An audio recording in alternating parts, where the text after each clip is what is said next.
back. Welcome to another edition of the Sports One. And we are back. We got the full crew in the house. That is what it's all about. The Yankees, out of any team in the league, are the best equipped to handle a blow like this. I think there is a higher power at play here. He's due law of averages. That dude is the ultimate scrub. It's trash. Yeah. Every person you have in there is fucking trash. Next game, you're going to see a big performance. You can see it in the end of the game, and I'm just totally stoked and excited for this.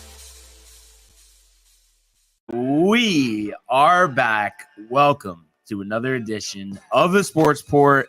It's Barnes. It's Tony. Yo, and it's Thursday. It's Thursday, baby. Happy Thursday, everybody. And coming off last night, great dinner at Oh, Sakura. yeah, dude. Really enjoyed it. And I think, Tony, you've learned now, shrimp. No reason for chicken.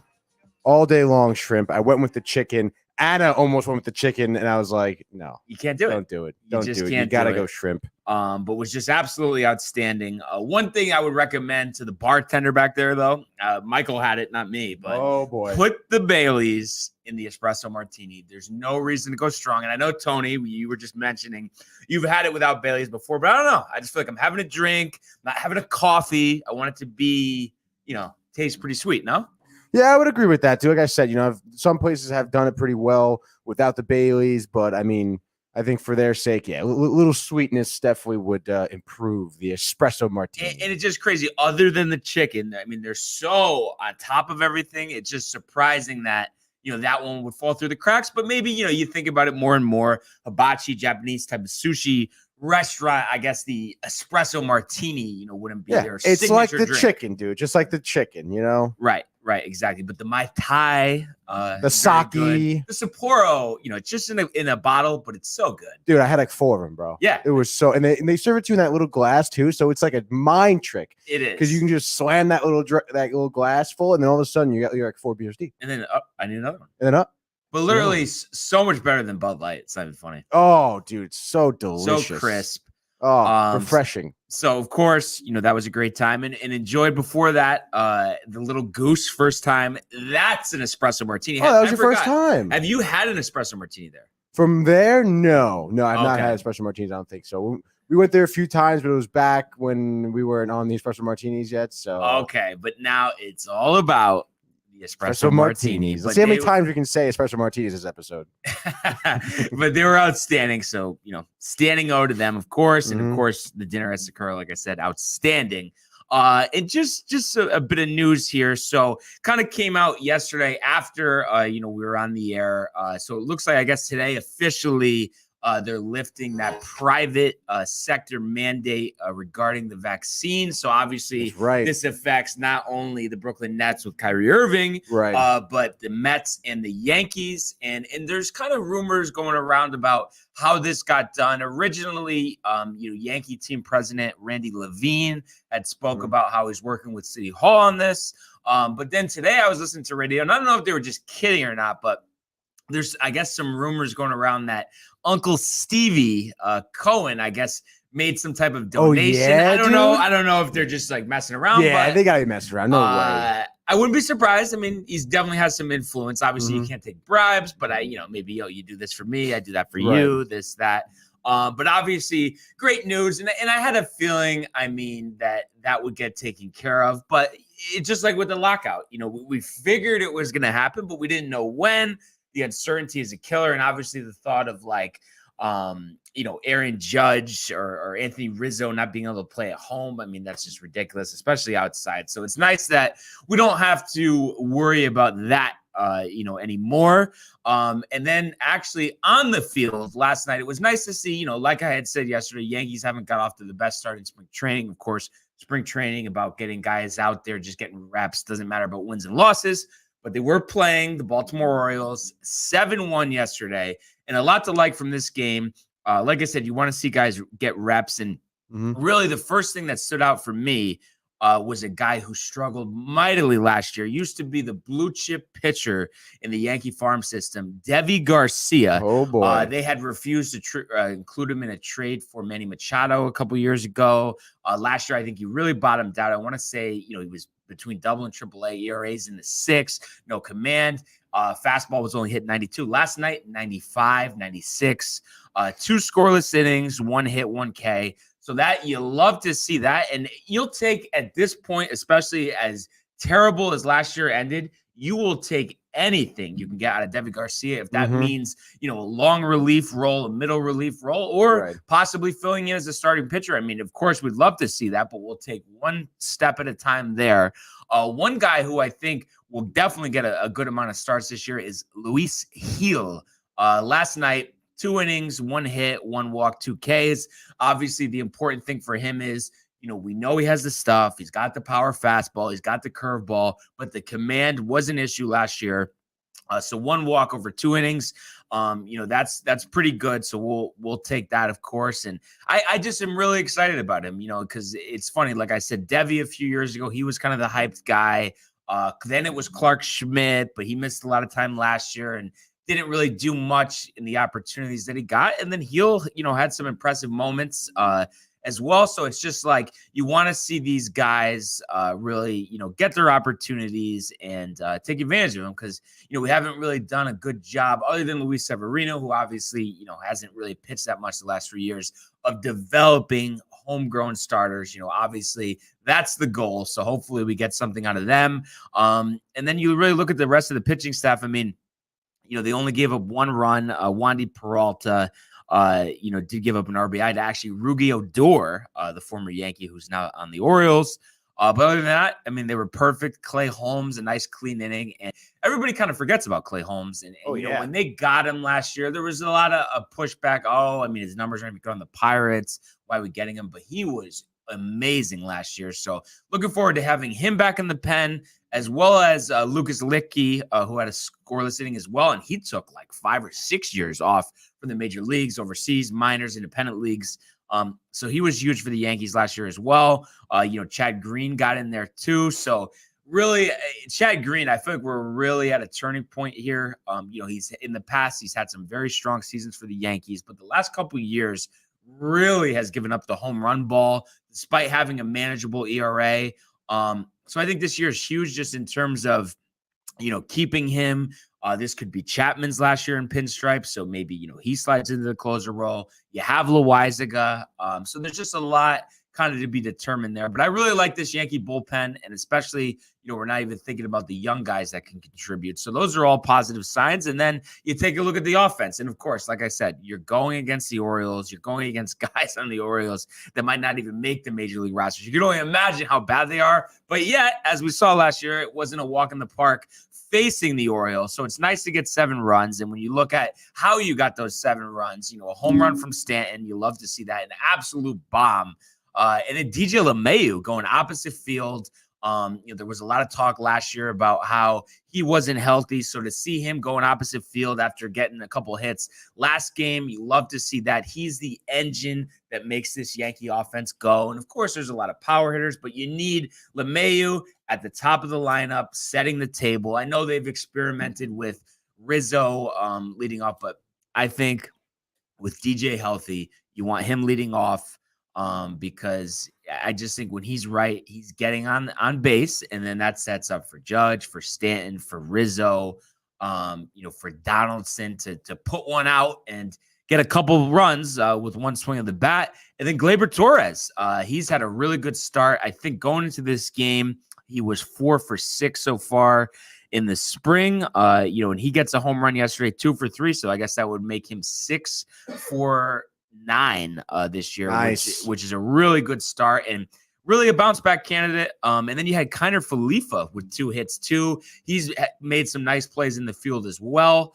So really a lot to be excited about. Even Joey Gallo had 2 hits, and he's a guy, I think he hit 130 last year at the Yankees. So it's just like, you don't think about these things, but if these guys contribute, all this negativity about the Yankees not signing this guy, the Yankees not signing that guy, you could see why we all might not completely agree with the mindset of the front office, of ownership, as to why they haven't really signed anybody besides the one trade, with Donaldson, bringing him in as well as Verdette. But you could see why they're confident in these guys bouncing back. I mean, I think last year for a lot of these guys, like LeMahieu, like Torres, the year went as bad as you could possibly imagine. So you think about the other end of the spectrum here. They're able to do that. I mean, this is going to be one of the best offenses in the league. And I really just hope this year I don't have to talk about lack of offense, and I don't need to be in the car listening to Susan and John, and John doing his little chuckle saying, well, Susan, the Yankees simply don't hit.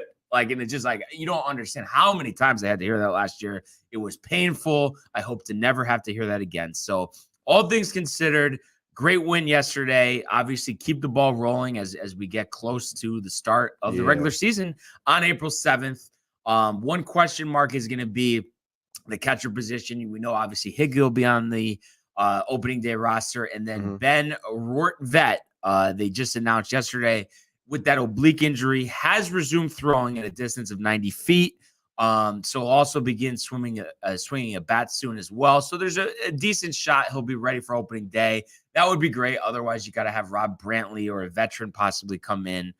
So I think really on this Yankee team, that's the biggest question mark. But at the same time, I mentioned those guys on offense. They're all doing their job. I mean, as long as we can get, 220 out of the catcher position with a little pop, I mean, is that good enough with good defense, Tony? Or do you think they still should look to get like a Wilson Contreras? I mean, it won't hurt to get Contreras at all. But right. I mean, no, I think hitting a 220, like you said, with a nice little pop, and as long as those catchers are sound defensively, like you said, with how this lineup is looking in the spring season, with how they could be performing in their kind of bounce back season for a lot of these guys. I mean, again, like offense out of the catcher is kind of like the least of your worries.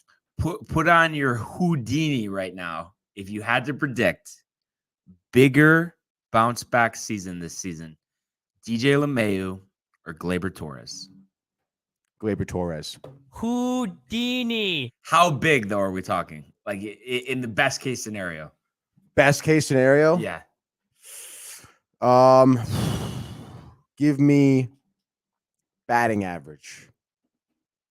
305. Wow. 33 home runs. Very welcome. Very welcome, dude. RBS. Oreo killer. What do we got for RBS? Oh, I don't know, dude. Maybe like 88. That would be amazing. Yeah. And I really hope we get that. And it'd just be interesting to see too. Do you think it's just going to be a product of, like, technically speaking, he'll be the starting second baseman and it's LeMahieu? They're just going to keep going around the diamond. He might not start opening day, but he's still going to play 120, 130 games? Or, like, how do you see that kind of playing out? Yeah, I can see that. I mean, I feel like DJ's more of like a utility guy, where he can be kind of tossed around different positions. And at this point, if Gleyber is producing, like, yeah, he's starting second base. Yeah. Yeah. It's just, and even though, Connor Falifa, he's had a nice start, but I just wish there was a way to get DJ in the lineup and then have him come off the bench. But I understand, I mean, the growing pains that we went through last couple of years with Gleyber at short. I mean, not making the plays. You can't have a deficiency at shortstop, catcher, or center field. All those areas show up. So I understand it from that aspect. But I guess the biggest thing that is just annoying, though, it would all be solved if they would just have Gallo come off the bench and then have Stanton play left field. Then it's like, what are we talking about?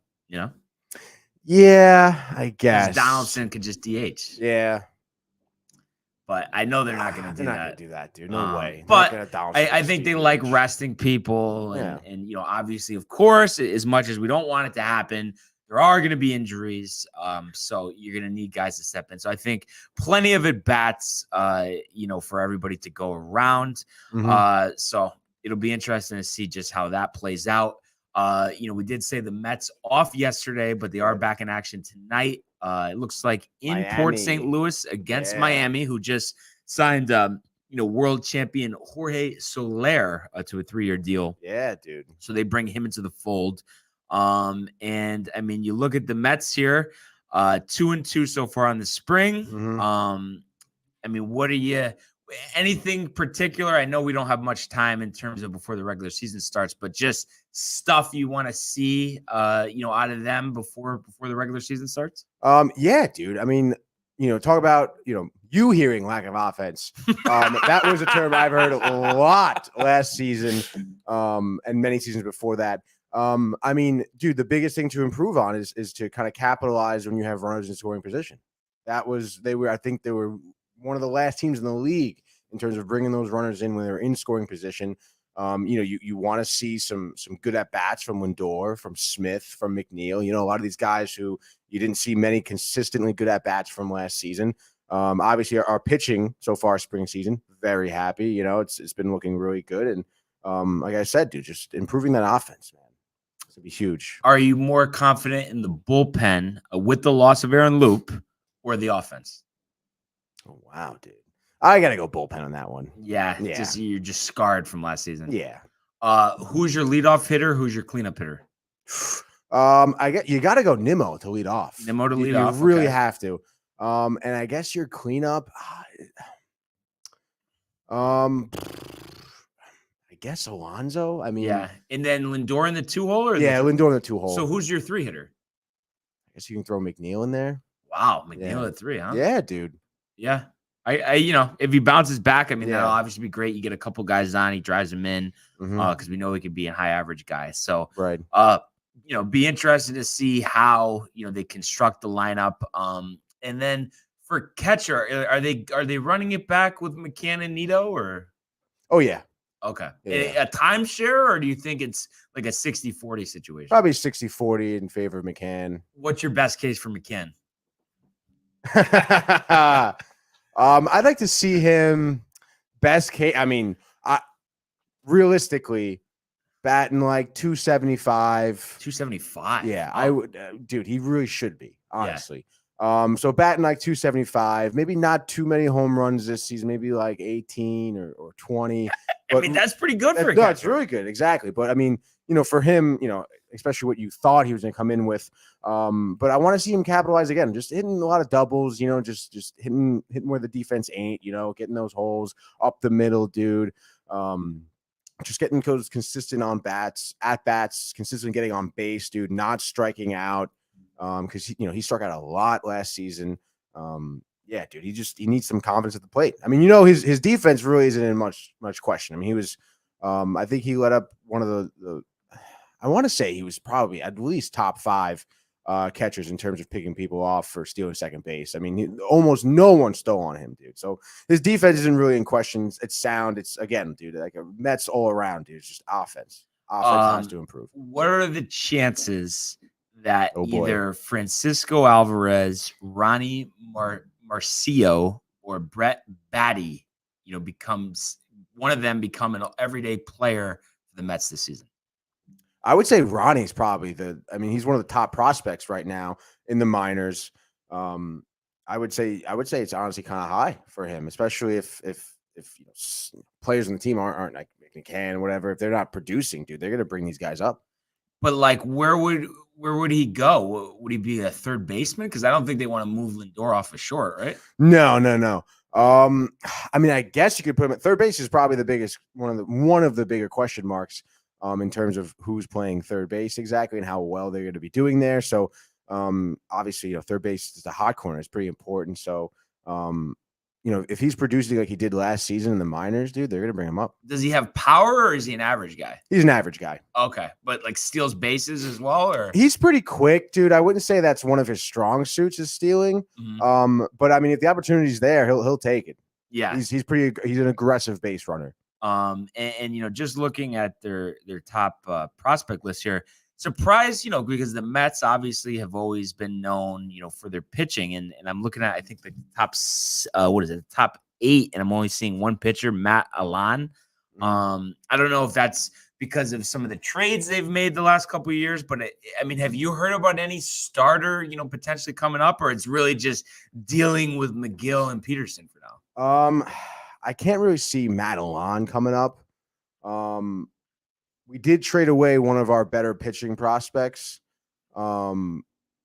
Oh, for Bassett. For Bassett. Yeah. Okay, right. So that was probably our top pitching prospect. So obviously, you see the Mets kind of doubling down on the rotation they have now. So I don't know. I don't really see some guys coming up, dude. Yeah.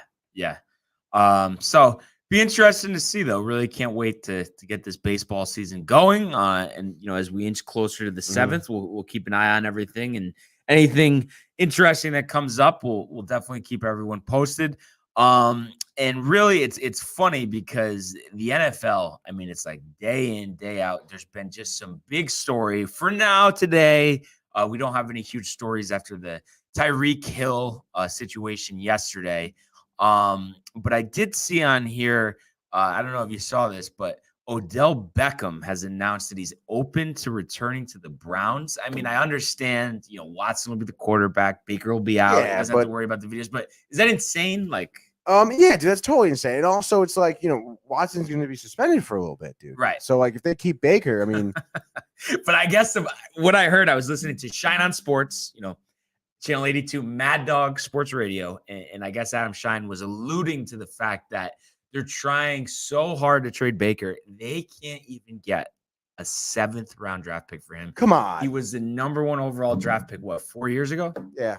Come on. No, really? Yep. And then you think about a year ago, coming off that playoff season, almost, nearing a chance to go to the Super Bowl.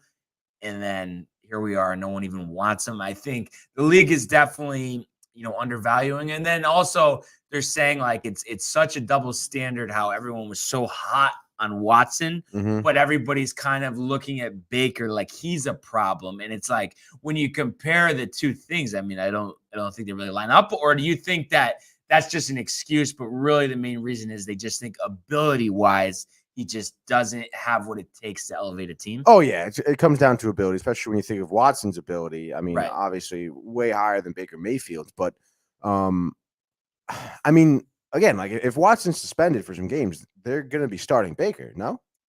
It just seems like he won't even show up. It's that bad. Who else do they have? That's actually, geez, I feel like they did sign a backup. I just need to see this.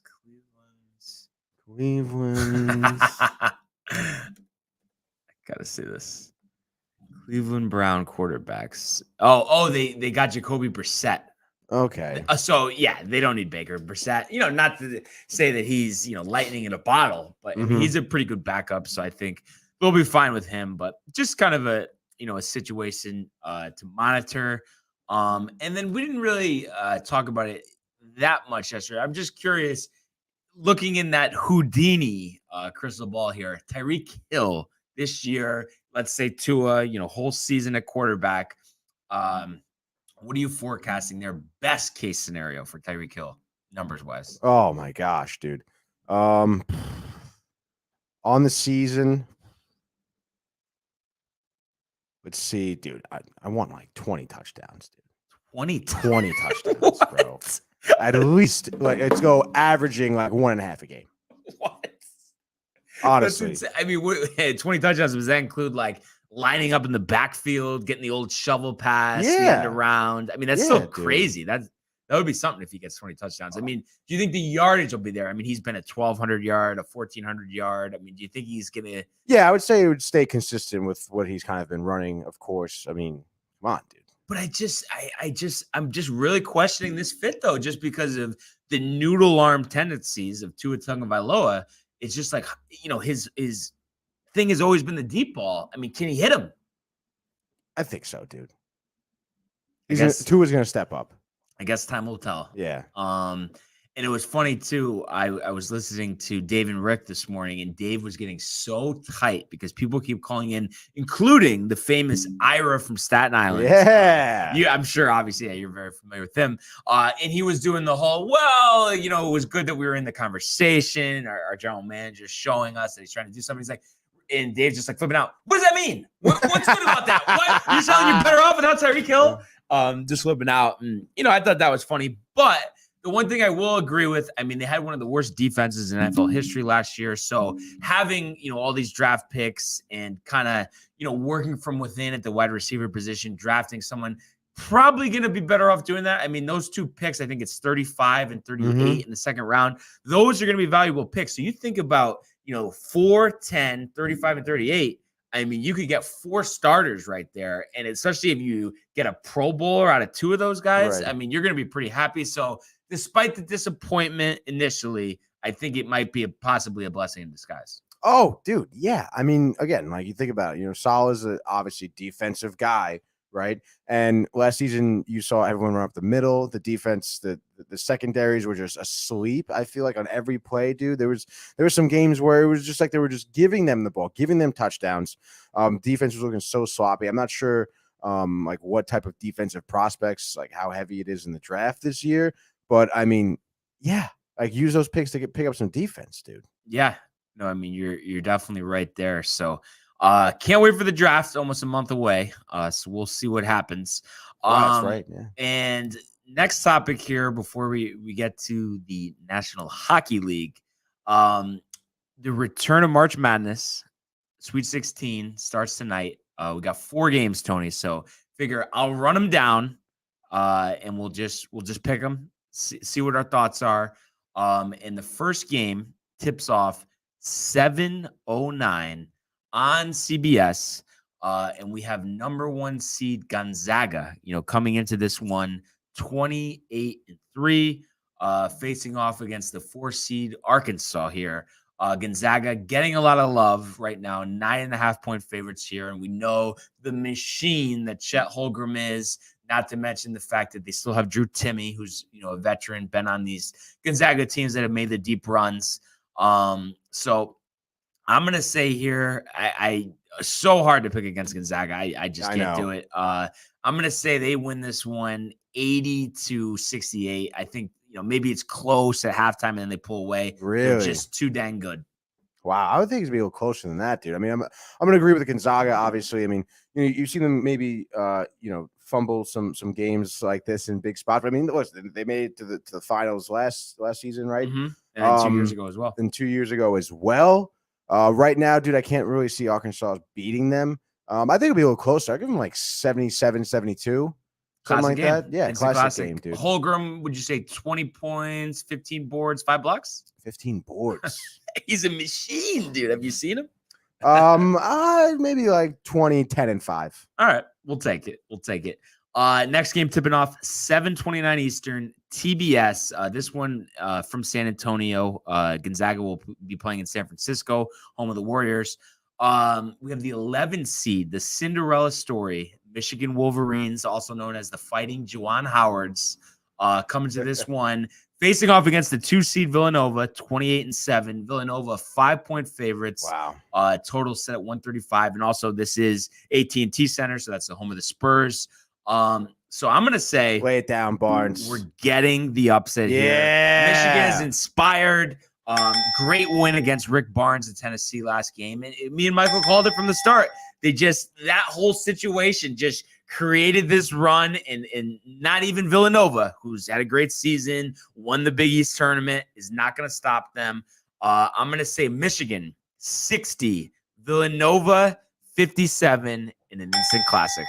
Yes, dude. Love to hear it. You got a second. How far do we have Michigan State going?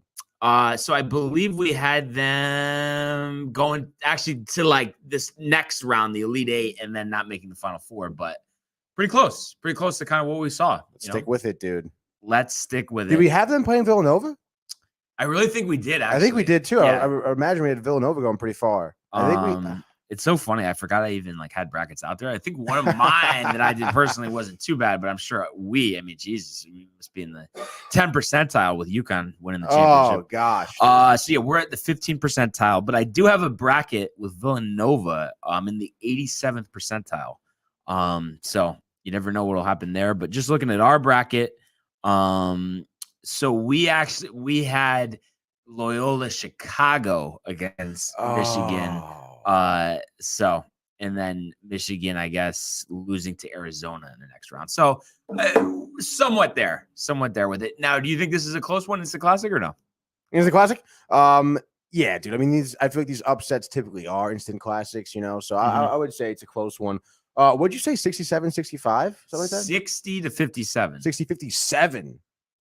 Wow, dude. Low scoring. When you say? I mean, total set at 135. What's that? 127. I mean, it's not crazy, Tony. You know, It's a little or actually, wait, is that 117? Yeah, 117. 117. So it's not crazy, dude. I don't know. Give me 69, 68. Instant classic. Instant classic. The 3 seed Texas Tech facing off against the Duke Blue Devils. The swan song for Coach K. Chase Center, San Francisco, 9:39 on CBS. Right now, the Red Raiders are actually a 1-point favorite over Duke, which very, very much surprises me. However, I just listen. You know, they had a close call, almost lost to Michigan State, this, that, the other thing. But I just don't see them losing this game. You know, maybe next round, which I think they would. Let's see. So West Region, yeah. So they would actually have to play Gonzaga, which of course I could see them losing to them. But against Texas Tech, I just think they're better. I think it's crazy that the Raiders are favored here. So give me Duke 75-68. Yeah, dude.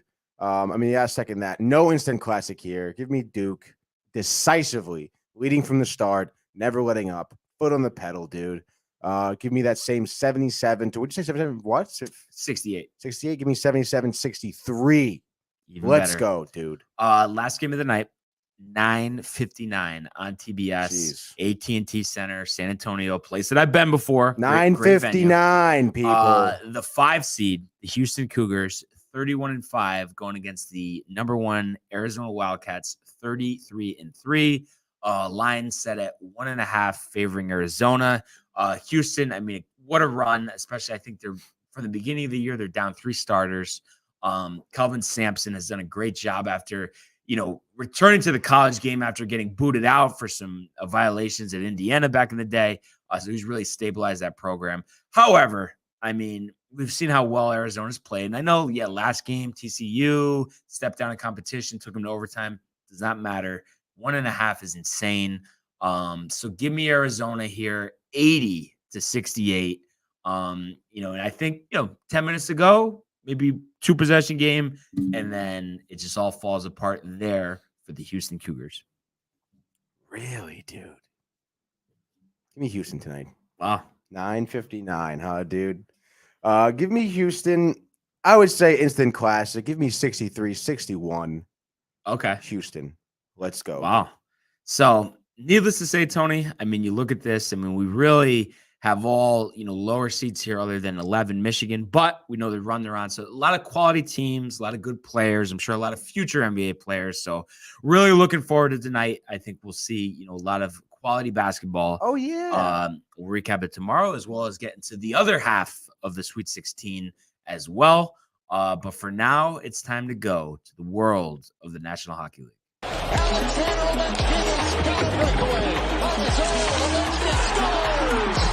In they come, Heaven, what a save by Vasilevsky! Are you kidding me?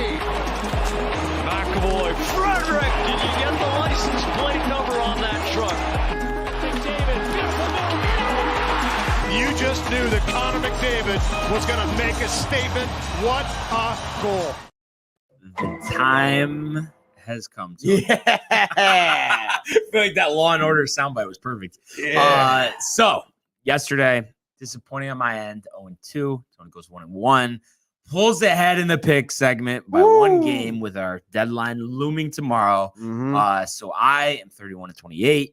He is 32-27. So separated by one game here. And we look at what happened. A close game in Toronto. That was his pick. They're the Maple Leafs 3-2 over the Devils. So I mean, I think not too much of a surprise there, just because while the Devils have not had a good year, they've been playing better of late. So, hats off to them for hanging in there. I mean, they were tied at 2 apiece heading into the third. And you look at it for Toronto, I mean, not exactly, the usual suspects, other than I guess Mitch Marner does have 27 goals this year. He had the second goal in the second period, and then Engvall had a shorthanded goal, and they had an earlier shorthanded goal by Mikheyev, however you want to say it, Tony. But I mean, anything that you really take away from this one? Oh, yeah, dude. I mean, Toronto, I think, has like one of the best penalty kills in the league, dude. I want to say, I don't think they're first. They got to be second then, honestly. Like I said, one of the greatest penalty kills in the whole league. And on top of that, what you saw those two shorthanded goals. I think one of them were to tie the game. One of them were to take the lead in that third period. And what you saw pretty much, dude, is just, typical, honestly, Devils this whole season. They are a really good team. They're getting their chemistry together. We keep talking how young they are and everything, but they are a little bit overzealous sometimes, a little too fast for their own good, and that's where you get the sloppy play. I think, one of those, again, letting up two shorthanded goals, you have a man advantage. Like, what is the deal with that, dude? It was pretty much because, like I said, they were a little bit too aggressive for their own good at that point, and it caused a couple of turnovers. One of them in the offensive zone. It was just pretty much a little bit of a miscommunication between two players. You saw, the Capitals, the Maple Leafs capitalize on that, and they came with those two big shorthanded goals. And that's the reason why they won, is those two shorthanded goals. That's what it was. There's really no other way to say it. Tough one for the Devils after that exciting win for them over the Rangers the other night. Surprise of the night, I guess you could say. The other game we're going to talk about in a second was pretty surprising as well. But Buffalo Sabres at home, 4-3 in a shootout. Alex Touch wins it. So 4-3 here. They got 2 goals from Thompson. And it's just funny. This Penguins team, I just can't quite get a grip on it, because you look at the overall record, 39-16. That's outstanding. We know about Malkin. We know about Terry. We know about Crosby. We know about Gutznell. But yet, I feel like there's just certain games, there's either no offense or they lose to a team like the Buffalo Sabres that they have no business being in the same conversation as. And of course, you look at this for them. They did have DeSmith in goal, but he let up 3 goals, obviously the other one in the shootout. So it's not like he played terrible, but it's like, do you take away much, or do you just look at the overall record and say you're going to have an off night? I guess you could say that. I would say if Jari was in goal, they would have won this game. There was one big goal by Tage Thompson. I think he had 2 goals last night. He's a really good player. He's sort of a shoot first, ask questions later type of player. He takes a lot of shots, and because of that, he had those 2 goals last night. And there was one where you saw like a stretching, sort of last minute glove save that I could have just seen. You've seen Jari kind of make that save multiple times this season. And I would be willing to bet he would have made that save, and of course, be a little better in the shootout as well.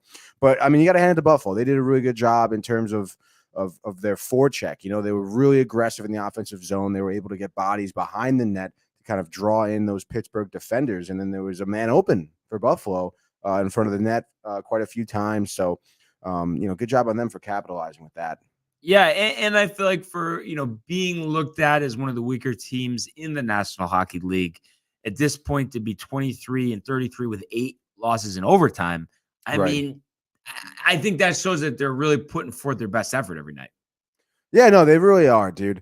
I guess they're doing the best with what they kind of have. They really don't have a lot of great players. They have a couple playmakers, and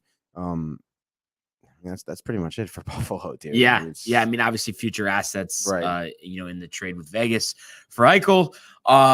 So the other surprise of the night, Vancouver 3-1 on the road against the best team in the National Hockey League, the Colorado Avalanche.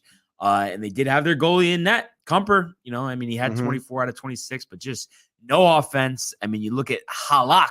He looked like Hashik in net there, 32 of 33 on the saves. JT Miller with the old goal and assist. Oh yeah, baby. What do you make of this one? I would say good job for Vancouver. They've been playing their game pretty much. When you look at the goal scorers here, it was JT, it was Horvat, it was Bozier, right? Pretty much usual suspects for Vancouver. They have good offense. Like you mentioned, Halak was good in between the pipes. I would say that, obviously Colorado is the better team here. They just played down. The biggest takeaway, I think, for this game is, Colorado being one of the best teams in the league in terms of capitalizing on power plays. They were 1 for 5 for their power play. They had 5 power plays, dude. Yeah. 5 times at the man advantage, only capitalizing once Was I think Kadri scored, right? Kadri did score on the yes. power play. They got to do a better job of utilizing that extra man on the ice. Again, they had some good shots, but I mean, and Halak defended really well, but it's like, dude, like you had 5 opportunities, man. You should be going like 3 for 5, 4 for 5 there, like they normally do. So they definitely didn't play up to the usual Colorado standards. No, but I think nothing to worry about. They'll bounce back. And the Canucks kind of hang in there as far as the playoff race is concerned. Definitely going to need a lot of help and a really strong finish for them. But, of course, we'll see what happens. And then we saw the Blackhawks 4-2 on the road against Anaheim. So the losing streak for the Anaheim Ducks continues. Obviously, that one hurt for me with the pick segment. Felt pretty good about Anaheim bouncing back here. But once again, lack of offense. I mean, really, their whole offense was Karik with 2 goals. And then, I mean, Gibson, 24 out of 27. I mean, not bad in net, but just not good enough when Chicago's scoring 4. And look at Patty Kane getting that goal as well as 2 assists. So actually, you look at it, he's up to 20 on the season. So I kind of was giving him a hard time earlier in the year. I thought he should have more goals, but he has definitely picked it up. A little bit, of course, Chicago doesn't look like they're going to be in the playoffs. No. So kind of, hard not to question, well, I mean, should they have possibly tried to move him at the deadline? But maybe they think he still has a little left in the tank. But I mean, really, I don't know. I just look at this game and it's just like neither these teams are going to be a factor come playoff time. They're not going to be in the playoffs. So it's just like they're kind of just playing out the string at this point. Yeah, pretty much, dude. And you got to give it to Kane. A goal and 2 assists last night. He did his job. It is unfortunate the Ducks, we talked about their longevity with those older guys in the team and everything, and I think it's starting to kind of, I guess, creep up on them as we're kind of reaching the later end of this season. But it's just big shame for Barnes. Big shame, but we're talking about a revenge spot tonight. Yeah, 10 hockey games. Woo, what a slate! I just want to actually just double count just to make sure. 1, 2, 3, 4, 5. After the Wild, so then 6, 7, 8, 9, 10. Okay, 10 picks, 5 apiece. What do you got? Oh boy, dude. I'm gonna go with an easy one. I think just to start off. This is gonna be a long segment, people. I guess give me the Panthers tonight. Okay, they're in Montreal. They're visiting the Canadiens. I mean, again, Jazz look ahead. Yeah, no, absolutely not, dude. Come on, dude. There's no way, bro. No, but dude. I mean, dude. Florida. I mean, they got three wins in the last 5 games. Montreal just lost to Boston 2-3, I think. Again, there's some big hoorah when St. Louis came in and some players started doing a little bit better. But against Florida, dude, tonight. I think Montreal kind of fizzed out a little bit after that coaching change. They're kind of back to a little bit of their old selves. They're good for they beat Ottawa 5-1, so they can they have offensive bursts. But again, against Florida, I don't think so. Give me Florida. What's the over under at? It's got to be like 6.5. Yeah, 6.5. 6.5 for this one. Yeah. Give me 5-2 in the over Florida. I like it. So I'm going to go a place where, beginning of the year, they did great for me. They've kind of tapered off of late, but you look at it, they're playing the Flyers. Give me the Blues. They're at home. Careau, Atkinson, I don't care. So give me St. Louis here, defending the home ice. Total set at 6. I think it goes under that, and it's a 4-1 victory for your St. Louis Blues. I think I'm gonna go to Minnesota tonight, dude. You love Minnesota. I do enjoy the Minnesota Wild. They just beat the Knights 3-0. Vancouver on a back-to-back. 2 harsh teams, obviously. Fleury getting the start. I don't know, dude. We should check it out, honestly. Because obviously, when you look at the Fleury's first right here in the goaltender comparison. So I should double check, honestly. Let's see. We go to the daily face-off here. Starting goalies. Spencer Knight is in for Florida. Oh no, that's fine, dude. That's fine, dude. All these games to scroll through. We got Cam Talbot. Your guy. confirmed, baby. I'm thinking a 40 save night for Cam Talbot. Honestly, he's going to be on it. Okay, he knows that Fleury's in there. He's like, he wants to feel the pressure, loves the pressure, dude. He worked behind Henrik Lundqvist. He knows what pressure is.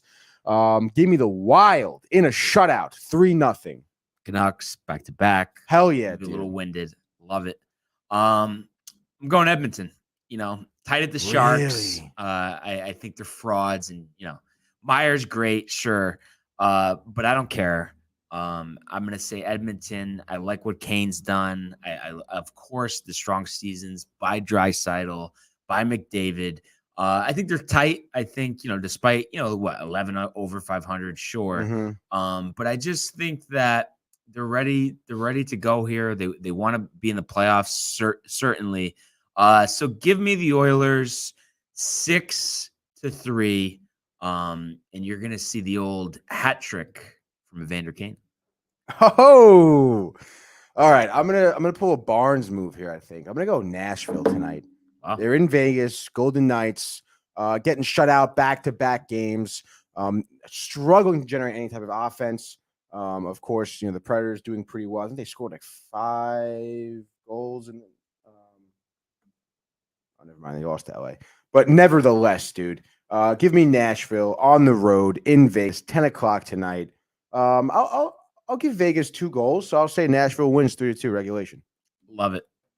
I'm gonna go with one of the better teams in the National Hockey League this year. Home ice, PNC Arena, a place I've been before as well. Wow.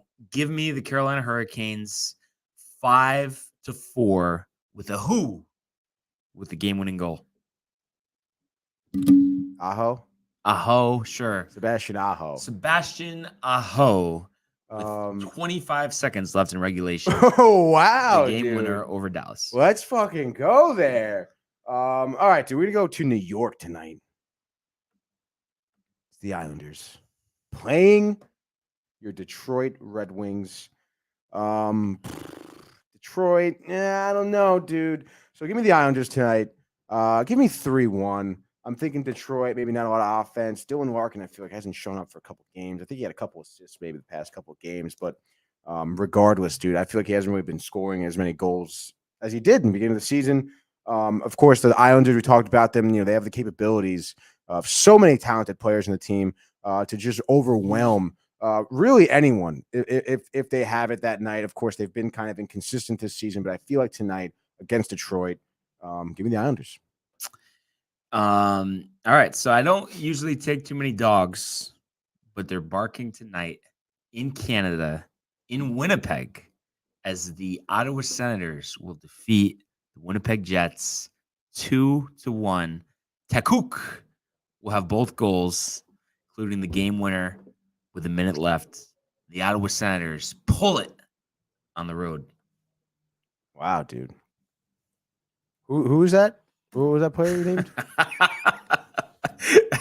Takuk. Chachuk. Yeah, I know. No, that's a tough one. It's Dude, that is a tough one. Damn, bro. Okay, so did we pick 4? I mean, we got one more. So it's the Lightning and the Bruins or the Blackhawks and the Kings. Yeah. Oh man, dude. Dude, I got a feeling I want to go to Boston.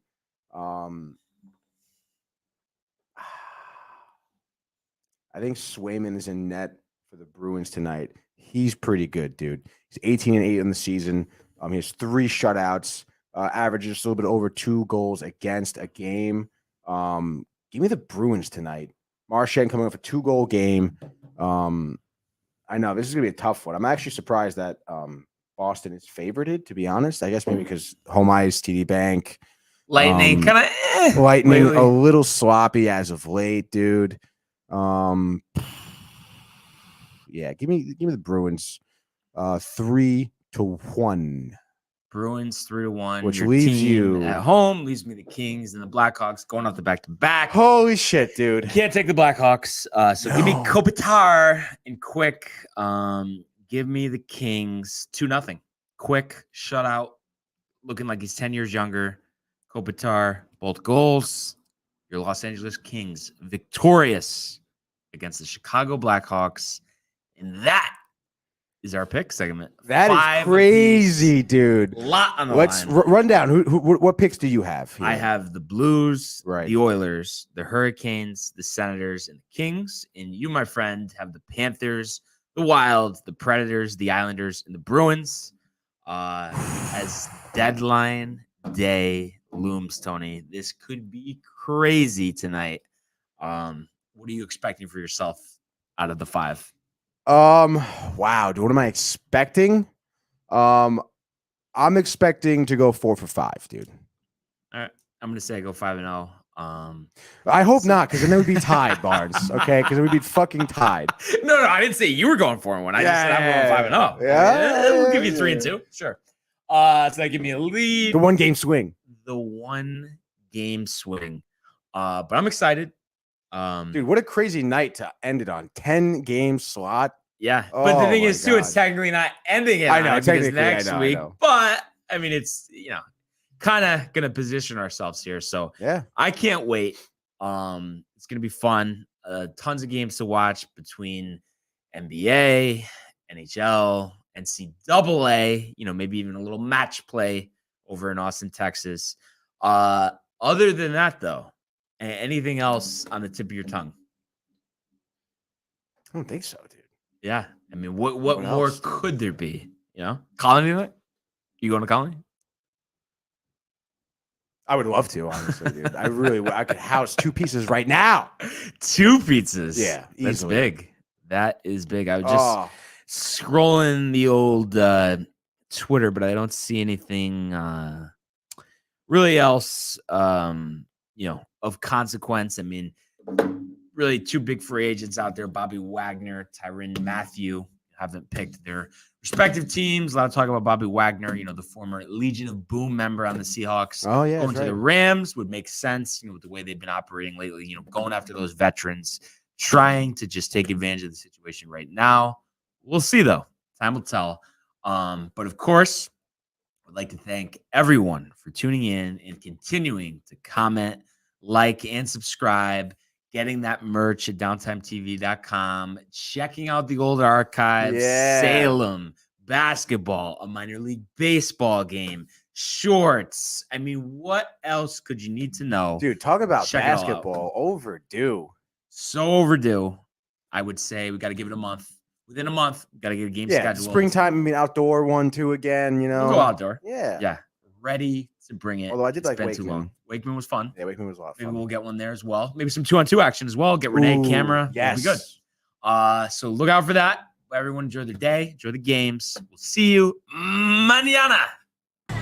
Hey guys, Tony here from Downtime TV checking in. I want to thank all our fans out there who's been liking, subscribing, sharing our content. You guys are the best. You guys are our bloodline. You make us love what we do.